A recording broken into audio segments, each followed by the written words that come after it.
Hello दोस्तों, कैसे हैं? आशा करता हूं आप सब अच्छे होंगे। मेरा नाम है सुजीत कुमार। जैसा कि आपको पता है कि पिछले दिनों ऑपरेशन सिंदूर हुआ। बहुत सारी बातें धीरे धीरे उभर के आ रही है। एक बार तो सारी बातें आती नहीं हैं, धीरे धीरे समय के साथ उसमें आपको नज़र आती रहेंगी। अभी जो खबर आई है उसमें ये पता चला है कि पाकिस्तानी एक आर्मी कमांडर है, उसने अपना पोस्ट छोड़ के चला गया, है ना।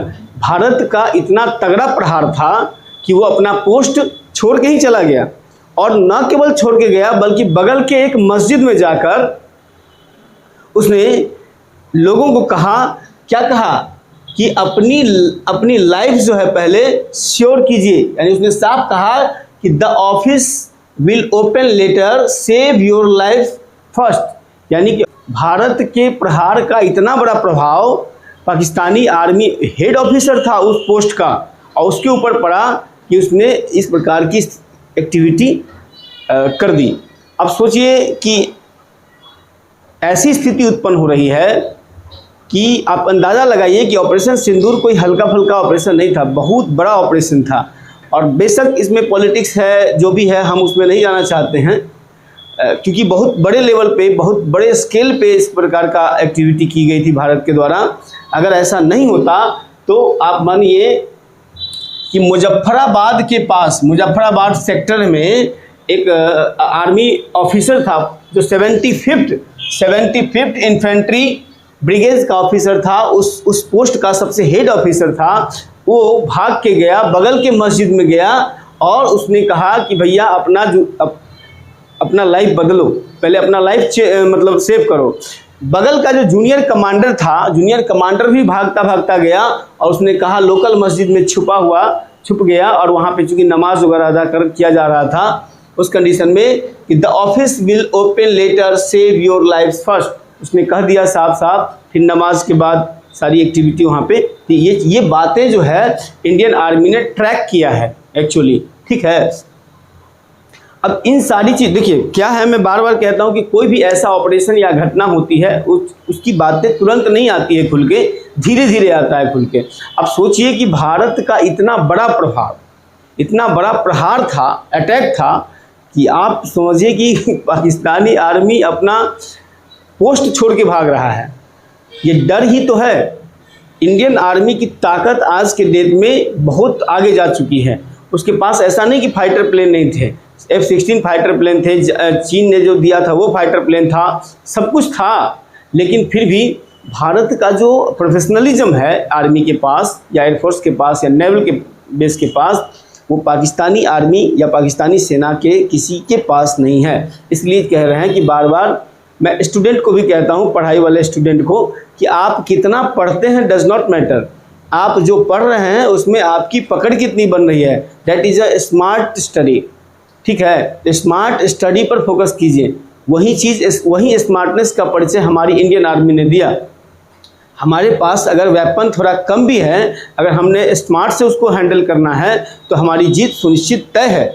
ये बात क्लियर हो जाती है। हम देखते हैं बारी बारी से ये जो घटना हुई, ये जो इंसिडेंट हुआ, पाकिस्तान की आर्मी का जो कमांडर था पोस्ट का वो भाग गया, और उसका प्रभाव क्या होता है इसका एनालिसिस कीजिए। देखिए, एक होता है कि भाई मज़े आया, सुन लिए, बहुत अच्छी बात, नहीं, पूरी वीडियो को पहले देखिए, समझिए, इसके बाद उसको एनालाइज कीजिए। देखिए, हमने इसका इम्प्लीकेशन जाना कि इम्प्लीकेशन क्या है। इसका इम्प्लीकेशन ये है कि ब्रेकडाउन ऑफ कमांडो, है ना। कमांड जो है ब्रेकडाउन यानी छोड़ के चला गया। इससे क्या परेशानी हुई कि ट्रुप के अंदर, यानी उसके ग्रुप के जो सेना है, सेना की जो आर्मी है उसकी, है ना, वो आर्मी के अंदर जो है क्या हुआ, मोरल डाउन हो गया उसका। अब मान के चलिए कि किसी देश, किसी संगठन का नेता ही छोड़ के चला जाए तो उसके अंदर जो संगठन के सदस्य हैं उसका मोरल डाउन होगा या बढ़ेगा? स्वाभाविक बात है, डाउन हो जाएगा ना। यानी उसकी अपनी औकात समझ में आ गई। पाकिस्तान की कितनी औकात है ये तो दुनिया जानती है ना। और जैसे ही उसका हेड ऑफ जो कमांडर है जो उस पोस्ट का, वही छोड़ के चला जाए तो उसके नीचे जो सदस्य हैं, आर्मी है, उसकी स्थिति क्या होगी आप अंदाज़ा लगा लीजिए, ठीक है। दूसरा क्या है, इंटरनल पैनिक हो गया। यानी जैसे ही छोड़ के गया ये बातें हवा की तरफ फैलने लगी पूरी आर्मी के अंदर में, पाकिस्तानी आर्मी के अंदर में, कि भाई वो पोस्ट छोड़ के चला गया। यानी कि भारत का प्रहार बहुत फास्ट है, सब आदमी अपना जीवन बचाओ पहले। ऑपरेशन सिंदूर में भारत सरकार ने जो डेटा दिया है, यानी आर्मी जो हमारी जो डेटा दी है, उसमें कहा गया कि लगभग 100 से अधिक आतंकवादी मारे गए। लगभग 70 के आसपास में पाक जो आर्मी है, सेना है, उसकी कैजुअलिटी हुई है, वो डेथ किए हैं। ये इंटरनल पैनिक हो गया। अब देखिए, किसी भी दुश्मन को अगर ख़त्म करना है तो सबसे पहले उसके अंदर डर पैदा करो, है ना। डर पैदा करो, उसके अंदर घबराहट पैदा करो, और घबराहट जब पैदा होगा तो क्या करेगा, वो इधर से उधर भागेगा, है ना। बस इधर से उधर जैसे ही वो भागेगा, स्वाभाविक बात है आप उसकी गतिविधियों पर नज़र रखे रहिए, और जैसे ही गतिविधि पर नज़र रखिएगा, वो अपनी, मतलब कहते हैं ना, आ बैल मुझे मार, अपनी मौत को खुद आमंत्रित देता है ना। तो ये सब वॉर स्ट्रेटजी होता है। अब भारत के ने, यानी भारत की जो आर्मी है, उसने बड़ी बेहतरीन तरीके से स्ट्रेटजी को सेट किया है, यानी दुश्मन को अपने जाल में फंसाया। वॉर जीतने के लिए, युद्ध जीतने के लिए दुश्मन को अपने वॉर का जो जाल है, उस जाल में फंसाना बहुत ज़रूरी होता है। जब तक वो नहीं फंसेगा तब तक आपकी जीत सुनिश्चित नहीं होगी। ये चीज़ें हम ये भी देखेंगे कि इसका इम्पैक्ट पूरे एशिया में क्या पड़ा है, ठीक है। तो इंटरनल पैनिक हो गया पाकिस्तान में, सारी जो आर्मी है, एयरफोर्स है, सबका मोरल डाउन हो गया। अब सोचो यार कि जब तक मोरल डाउन हो जाएगा तो तुम जीत पाओगे? कभी नहीं जीत पाओगे। हौसलों से उड़ान भरी जाती है ना। गाड़ी में तो फ्यूल रहता ही है और सारे सेफ्टी मेजर रहते ही हैं, और जब तक हौसला नहीं होगा वो उड़ ही नहीं सकता है, फाइटर प्लेन उड़ ही नहीं सकता, हवाई जहाज उड़ ही नहीं सकते, गाड़ी चल ही नहीं सकती, है ना। तो वही चीज़ है। अब देखते हैं ऑपरेशन सिंदूर में क्या क्या कैजुअलिटी पाकिस्तान को दी गई है भारत के द्वारा, है ना। देखिए, उसका जो JF-70 थंडर फाइटर प्लेन है, उसको मार गिराया गया। कहाँ पे? मुजफ्फराबाद यूनिट पे। इसके बाद F-16 जो उसने अमेरिका से लिया था, F-16, उसका 2 F-16 फाइटर प्लेन को, भारत के जो फाइटर प्लेन है ना, उसने उसको बर्बाद कर दिया, मार दिया, है ना। कहाँ? कोटली और भीमबर में। ये जगह का नाम है पाकिस्तान में। कोटली पाकिस्तान के अंदर में है, यह ध्यान रखिएगा।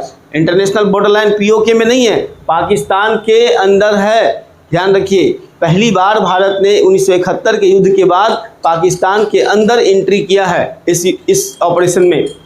इसमें अमेरिका का सबसे ताकतवर, जिस पर अमेरिका गुरूर करता है, उसके फाइटर प्लेन को भारत के फाइटर प्लेन ने मार गिराया। राफेल का इस्तेमाल हुआ है।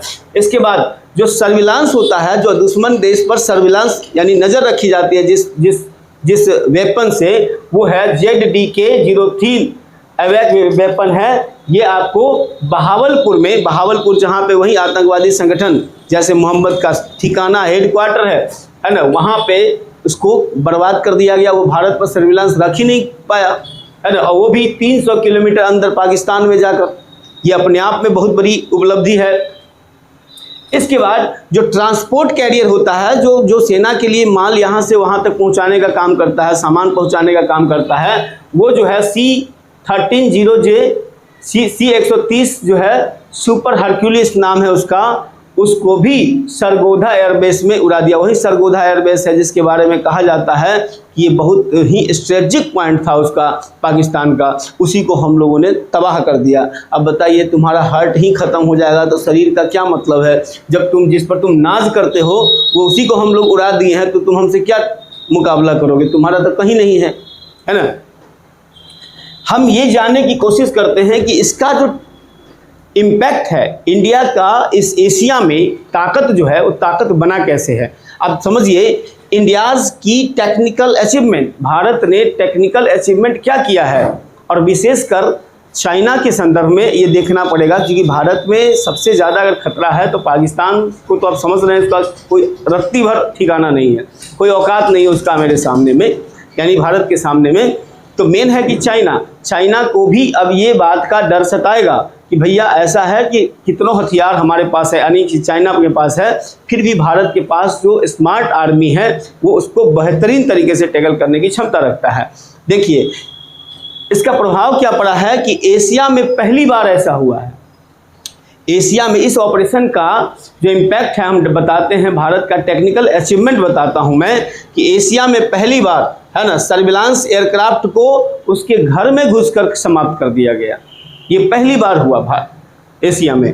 दूसरी बात, बियॉन्ड विजुअल मिसाइल जो होता है BRV, उसका इस्तेमाल किया गया, बियॉन्ड विजुअल मिसाइल का इस्तेमाल किया गया और पाक को पता भी नहीं चला इस बात का, है ना। VVR मिसाइल है, बियॉन्ड विजुअल मिसाइल बोलते हैं उसका इस्तेमाल किया गया और पाकिस्तान को भनक तक नहीं चली। कैसे भनक चलेगा जब उसका सर्विलांस सिस्टम समाप्त कर दिए हम, पहले हम उसका लिंकेज तार को तोड़ दिए, देख ही नहीं पा रहा है कुछ, है ना। इसलिए दूसरी बात, इलेक्ट्रॉनिक वॉरफेयर सुपरिटी जो है भारत का, यानी भारत जो है इलेक्ट्रॉनिक वॉरफेयर के सेक्टर में कितना बड़ा अचीवमेंट किया है, ये बात के जानकारी हमें मिलती है इस ऑपरेशन सिंदूर के द्वारा। यानी एशिया में ये अपने आप में बहुत बड़ा अचीवमेंट माना जाता है, ठीक है ना। इसके बाद साइकोलॉजिकल इम्पैक्ट पड़ा है इस सिंदूर ऑपरेशन का, जो है साइकोलॉजिकल इम्पैक्ट पड़ा है, विशेषकर सरगोधा अटैक के बाद। मैंने कहा ना कि यही सरगोधा अटैक है जहां पर उसका ट्रांसपोर्ट कैरियर जो है सुपर हरक्यूलिस को समाप्त किया गया। ये अपने आप में पाकिस्तानी आर्मी और पाकिस्तानी जनता या हमारे ऊपर जो नज़र उठा के देखने वाले दुश्मन हैं, उनको ये बात का अंदाज़ा लग गया कि भाई देखो ऐसा है कि तुम्हारी जो मेन लिंक लाइन है हम उसी को बर्बाद कर देंगे पहले, फिर उसके बाद तुम्हारे पास कुछ बचेगा ही नहीं, है ना। तो ये चीज़ें, ये सारी के सारे इम्पैक्ट हमको देखने के मिला है। और उससे भी बड़ी बात क्या है, देखिए ये पहली बार शायद हुआ होगा किसी भी देश में कि वॉर हारने के बाद ऑपरेशन सिंदूर में पाकिस्तान की नाकामी दुनिया के सामने में आया, लेकिन अपने जनता को बेवकूफ़ कैसे बनाता है, इस बात का सबसे बड़ा उदाहरण हो सकता है। इससे बड़ा उदाहरण कोई नहीं हो सकता है कि पाकिस्तान की जो आर्मी चीफ है असीर मुनीर, है ना, उसको जो है प्रमोशन मिला है, किस चीज़ का, फील्ड एयर मार्शल का प्रमोशन मिला है। अपनी पाकिस्तान की जनता को, है ना, बेवकूफ़ बनाना और ये बताना कि देखो पाकिस्तान जो है भारत को सीज फायर करने पर मजबूर किया है, यानी पाकिस्तान जीता है, ये बात का जो स्वांग है वो अपनी जनता में फैलाने की कोशिश की गई असीर मुनीर को फील्ड मार्शल का दर्जा देकर। अब इसका अंदाज़ा आप लगाइए दोस्तों कि जिस देश में आर्मी इस प्रकार की गतिविधि कर रही है, आर्मी क्या होता है, राष्ट्र की सुरक्षा के लिए। राष्ट्र की सुरक्षा का मतलब क्या, राष्ट्र में निहित एक जो जनता है उसकी सुरक्षा सुनिश्चित करने के लिए। जब वही इतना बड़ा धोखा और फ्रॉड कर सकता है, उस देश का भविष्य क्या हो सकता है, आप इसका अंदाज़ा लगा सकते हैं, ठीक है। तो देखते हैं आगे क्या क्या निकल के आता है, जैसे जैसे आएगा हम आपके साथ शेयर करते रहेंगे। लेकिन इसका इम्प्लीकेशन जो है ये आपको आने वाले समय में भारत की जो पावर है ना, वो ऑलरेडी दुनिया के सामने में दिखना शुरू हो जाएगा, है ना। और ये एग्ज़ाम के पर्सपेक्टिव से जो मेंस का एग्ज़ाम लिखेंगे सिविल सर्विसेज में या फिर BPSC का एग्जामिनेशन में, मेंस के एग्जामिनेशन में जो साइंस एंड टेक का जो टॉपिक होता है उसमें इन चीज़ों को डालना जो वेरी इंपॉर्टेंट होगा। और इसका इम्पैक्ट आपके आंसर के में जो उत्तर जो आप लिखते हैं उसका जो प्रतिफल मिलेगा, यानी कि जो आपको मार्क्स मिलेगा, उसमें भी देखने को मिलेगा, ठीक है दोस्तों। फिर देखते हैं आगे जो टॉपिक होगा।